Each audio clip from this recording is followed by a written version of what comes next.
E aí, juniores, como vocês estão? Tudo tranquilo? Que a paz de Cristo ela esteja sobre as suas vidas, iluminando e abençoando vocês cada dia mais e mais. Vamos começar, mais uma investigação, para que o Espírito Santo de Deus possa estar conosco, nos abençoando grandiosamente. Vou fazer uma oração, amém? Deus, em nome de Jesus, eu te agradeço por tudo, porque sei que o Senhor está conosco, meu Pai, nos ajudando, nos auxiliando. Ó Senhor, cuida realmente do nosso país, do mundo, a qual tem vivido realmente ainda essa pandemia. Que o Senhor possa nos dar força para podermos permanecermos sempre diante da Tua presença, Pai. É o que eu peço a Ti, em nome de Jesus. Estamos sentindo realmente falta, meu Pai, da unidade, de estarmos juntos no corpo. Ó, meu Deus, mas a igreja somos nós. E que o Senhor esteja conosco, nos abençoando grandiosamente diante da Tua presença. Em nome de Jesus. Amém. Como disse, nós vamos iniciar mais uma investigação. Hoje nós vamos falar sobre uma personagem da Bíblia muito interessante, como nós já estamos dizendo, falando sobre mulheres da Bíblia, né? Hoje nós vamos falar sobre uma mulher muito interessante na Bíblia. Uma mulher que ela foi uma mulher, vamos dizer assim, autoritária, né? Que não gostava de ser contrariada. Então, sem delongas, hoje não vou fazer mistério. Hoje eu vou falar sobre Jezabel. Uma mulher extremamente arrogante, uma mulher que queria somente manipular realmente as pessoas. Então a história dela começa em 1 Reis, em 2 Reis também fala a história dessa mulher. Quando então ela casa-se com o rei Acabe, um rei que já estava longe da presença de Deus, assim como o seu pai, que vivia na idolatria, não servia ao Deus de Israel. Acontece que ele casa-se com essa mulher chamada Jezabel. Então depois que eles se casam, aí Jezabel mostrou que veio para poder ficar. O rei Acabe já era uma pessoa idólatra. Depois que se casa com essa mulher, então, essa mulher ela se titulava uma sacerdotisa de Baal e de Aserá. Lembrando que Baal realmente era um dos seus deuses masculino, a qual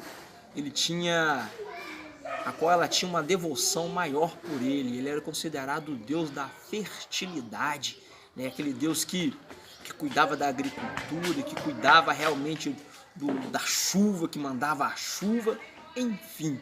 E a Será era uma deusa feminina, a qual também ela cultuava, que falava a respeito da sensualidade. Então quando eles se unem, quando eles se casam, então, acontece que a idolatria realmente em Israel ficou ainda mais forte. E quando Jezabel ela casa-se com Acabe, ela traz também da sua região da Fenícia os sacerdotes de lá. Então ela traz 450 profetas de Baal e 400 profetas de Aserá para Israel, onde ela monta-se então, constrói, na verdade, um grande templo para poder cultuar ainda mais os seus deuses. Essa mulher, ela não tinha respeito por ninguém. Ela não tinha respeito pelo seu marido, ela não era uma mulher submissa, ela passava constantemente sobre a autoridade do seu marido, e acabou que Acabe acostumou com isso.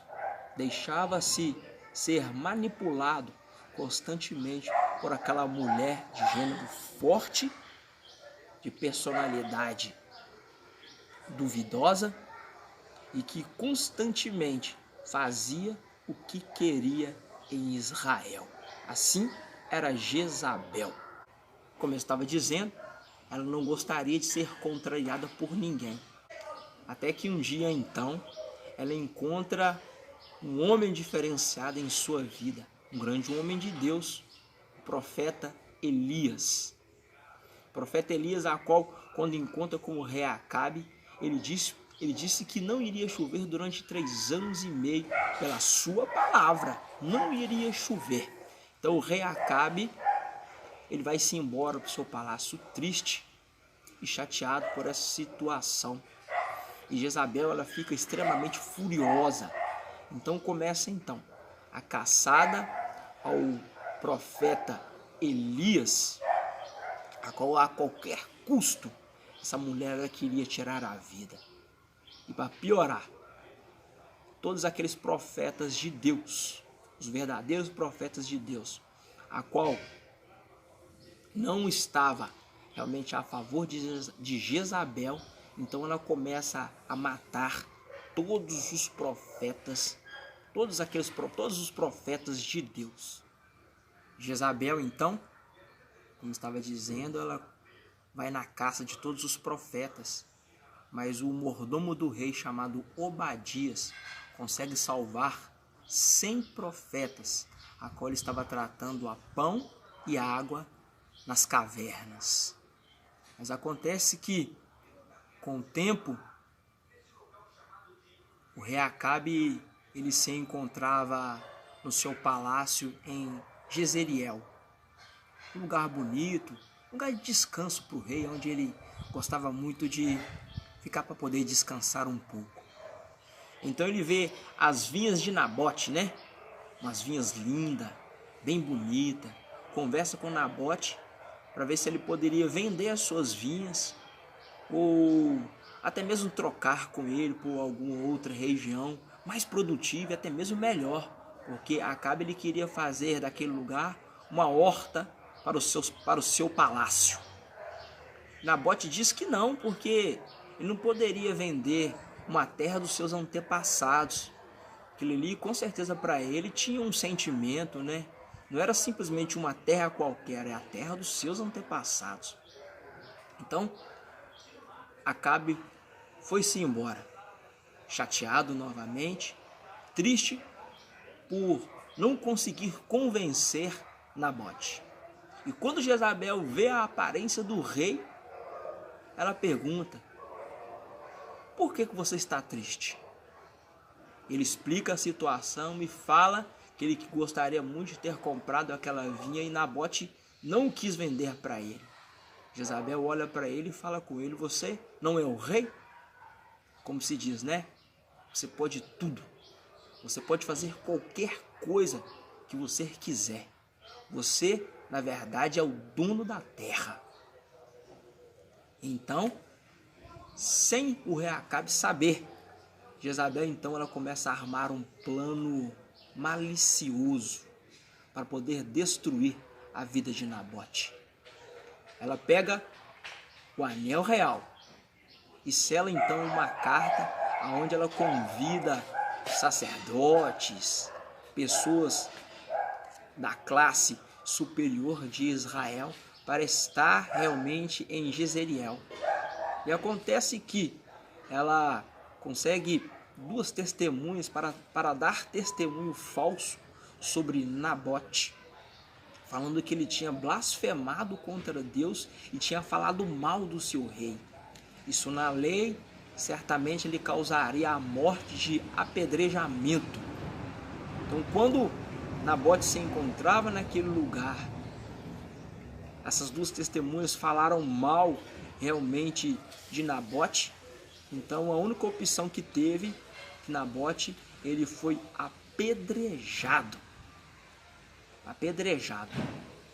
Acontece que a rainha Jezabel vai de encontro ao rei e fala que a vinha que Nabote agora era morto e que a vinha pertencia agora ao rei Acabe.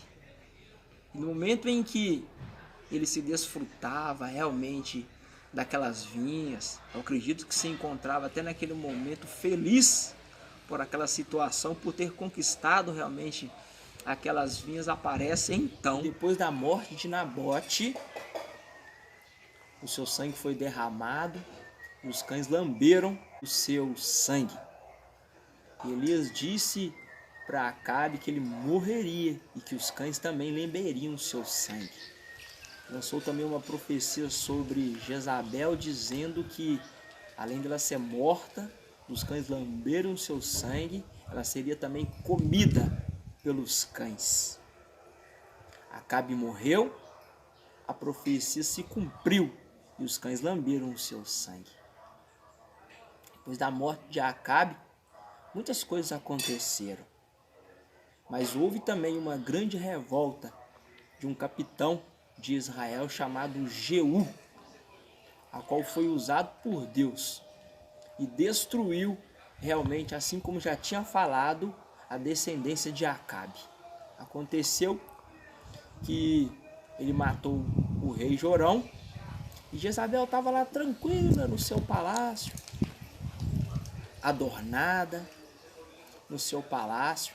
E quando o Jeú avista ela, para poder realmente matá-la, acabar com a sua vida, ele pergunta para os servos se os servos estavam com Jeú, aonde eles pegam Jezabel e lançam Jezabel realmente no terraço, onde ela cai, morre, o seu sangue é derramado, os cachorros então lambem o seu sangue e assim os cachorros comem da sua carne. E a profecia de Elias se cumpre na vida também de Jezabel, uma mulher extremamente má. Jezabel era um péssimo exemplo de pessoa, era um péssimo exemplo de mulher, uma mulher extremamente dominadora, manipuladora, fazia o que queria, como queria e do jeito que ela queria. Se não tivesse do seu jeito, não estava bom. Enfim, Acabe deixou ser manipulado por ela, assim como seus filhos também foram manipulados por ela, assim como todas as outras pessoas foram manipuladas por ela. E por causa dela, Israel realmente se afundou cada vez mais e mais em sua idolatria. Assim foi Jezabel, um exemplo que não deve ser seguido, um exemplo de pessoa, de mulher não submissa, que nunca deve ser seguido por ninguém. Assim realmente foi Jezabel. Então eu agradeço novamente essa oportunidade. Espero que vocês realmente tenham entendido essa história e que o Espírito Santo de Deus ele possa falar nos seus corações em nome de Jesus. Deus, eu agradeço essa oportunidade mais uma vez. Te peço que o Senhor possa estar nos abençoando diante da tua presença. É o que eu te peço em nome de Jesus. Abra a nossa mente, o nosso entendimento, para que possamos estar sempre entendidos da tua palavra, Pai. Em nome de Jesus.